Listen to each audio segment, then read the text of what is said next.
najeka hangwaye cyane ntashobora kunama no kunamuka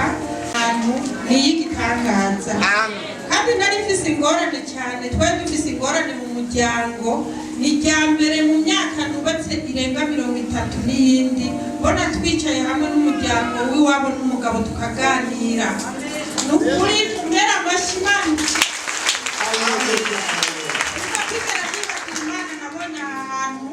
nubwo nari maze amezi ane yose atacukora nahora nidandariza utuntu biranka nari maze igihe nticara mu ntebe ngo bikunde mpaguma ndi ku mubiri wose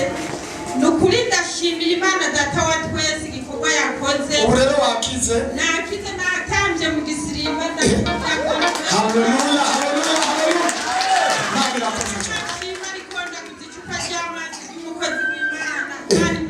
usiyobosi ko nayentswe amen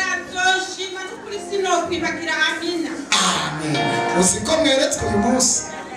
Mana ndahezaga ibi biganza kuko bituguriye amazi yo kunywa reka kakanya urushirize guhezagira aba bantu kandi ubayica imitima yabo yifuza uko baduhezagiye nabo nanje ndabahezagiye kandi uko baduhaye amafaranga nabo bayandi mafaranga ikigeretse ubahe mwemu yera kandi uzobashikane mu gihugu cyo mu ijuru mu izina rya Yesu amen.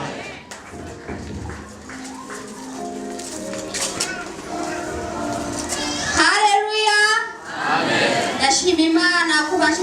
isaha nkiri muzima kuko ubuzima bayemo n'ubuzima bukomeye cyane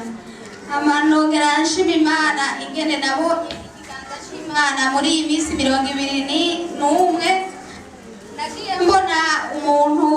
asanga aho nicaye nari nabuze amahera antwara kwa muganga ndabona umusamariya w'imbabazi Imana indungikiye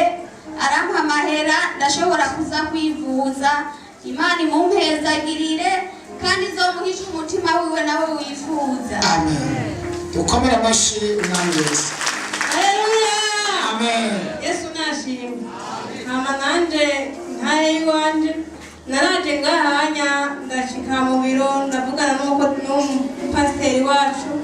hama ndamubwira ikibazo mfise hari ahantu ndiko ndashakisha akazi ako kazi sinabona uburyo naho hantu nohinjira Yesu nashimwe hama pasiteri ndayimubwira acandambika kw'ibiganza ati genda uzojumva guhamagara candajana fotokopi ndayishirayo imara y'amezi 2 arenga rero Imana nihabwa icubahiro nagiye numva bantelefona aho kazi ndagakora ndashimiye na mukozi w'Imana amen haleluya. Yesu azamukorere ikintu cyose yifuza amavuta y'Imana ashishikare kumubako amen. Amashi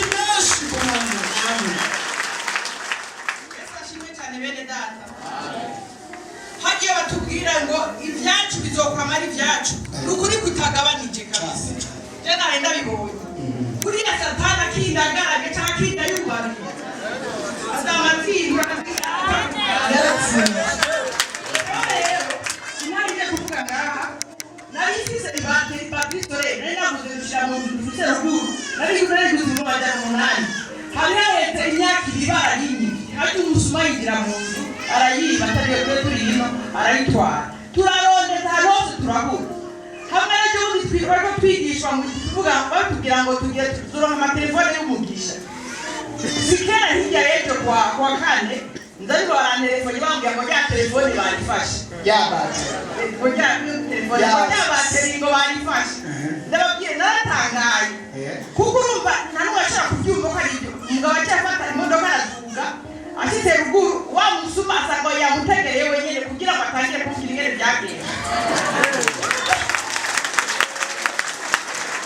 umusuma bari mutuye uri mutima wagere kugira baragiye ngo yamuhaye 10,000 ibibazo biri 800 ataravuga wari twibye uwari twibye bamutuma karaza acubwo nyene ahitarabaza ngo yaguzwe amafaranga y'ingendi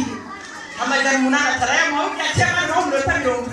Imana iransubira ibyanjye umwami Yesu Kristo ayo mafaranga atarayasubiza ngo nyene direct tunyuze cyubahiro cy'umwami Yesu haleluya